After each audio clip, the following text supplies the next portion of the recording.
What's up, everyone? This is Drew Andrews with your Niner News. So for this week, we have our Sports Corner with Diego and our amazing editor Maria interviewing Senator Jeff Jackson. Let's get it, baby. So first, we have Diego with our Sports Corner, and boy, is this news huge. Welcome to the Sports Corner presented by Niner Times. I'm Diego Haro, and let's get to it. 49ers football team lost against Louisiana Tech Bulldogs 42-32 in a high-scoring game. I'm proud of how they competed. They never gave up, but you can't give teams gifts. You can't miss on opportunities. We're not that good right now. Their next game will be Saturday, November 20th at 3:30 versus Marshall Thundering Herd. On Tuesday, November 9th, Charlotte basketball women's team defeated the Richmond Spiders 63-45. Head coach CARA CONSUEGRA becomes Charlotte women's all-time wins leader with 176 wins. I'm just thankful for the opportunity to be here at Charlotte.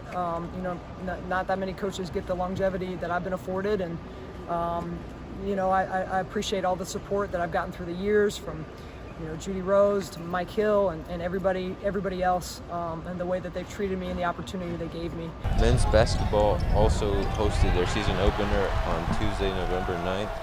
The 49ers played Monmouth and won 68-66. We practice those situations for a reason, and this is why we put them in situations where they're exhausted and they have to execute on offense and defense. Men's basketball team faced USC Upstate and had a 76-64 victory. I think we did get the ship in the right direction and, found a way to play better defensively, especially, and come out with a W. Next game is at Appalachian State, Thursday, November 18th at 6:30 p.m. and will be available to stream on ESPN+. Women's basketball had a matchup with the Carolina Tar Heels on Sunday, November 14th. 49ers had a tough day with many turnovers that ultimately led to a Carolina win 89-33.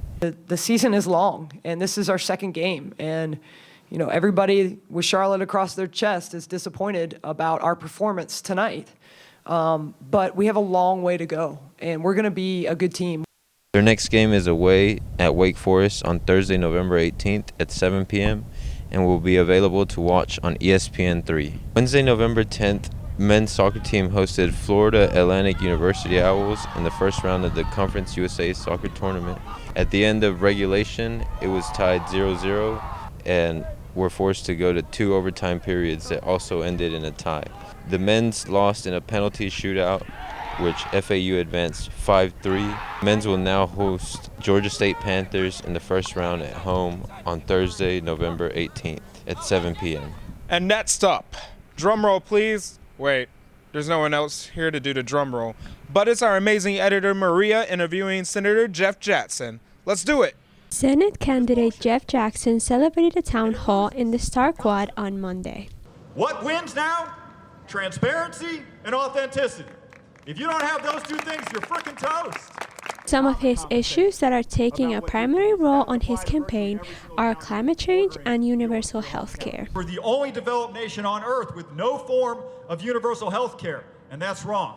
We should have universal health care by 2024. When asked about his initiatives for college students, Jackson elaborated on the College Affordability Act and how his campaign wants to involve young people as much as possible. So you would start with, there's a really important bill called the College Affordability Act, which would do a lot of things to help people shrink their size of debt and make college more affordable going forward. But what we've heard from doing all these college town halls, there's a lot of concern for issues that affect our future.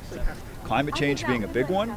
So we've put out the big climate change plan of anyone running for Senate in this state. One of the reasons why we're here now, a year before the election, and not just 30 days before the election, is because we're trying to show them something real, show them something different. Usually the way campaigns work is they come in the last month to get people fired up to get out the vote. We're doing this differently. We want to make young people a real part of a campaign to make sure their voice is heard, and that's our effort to try and solve for apathy. For the Niner Times, I'm María Solano. So make sure you pick up your copy of the Niner Times this week on Tuesday, like every time.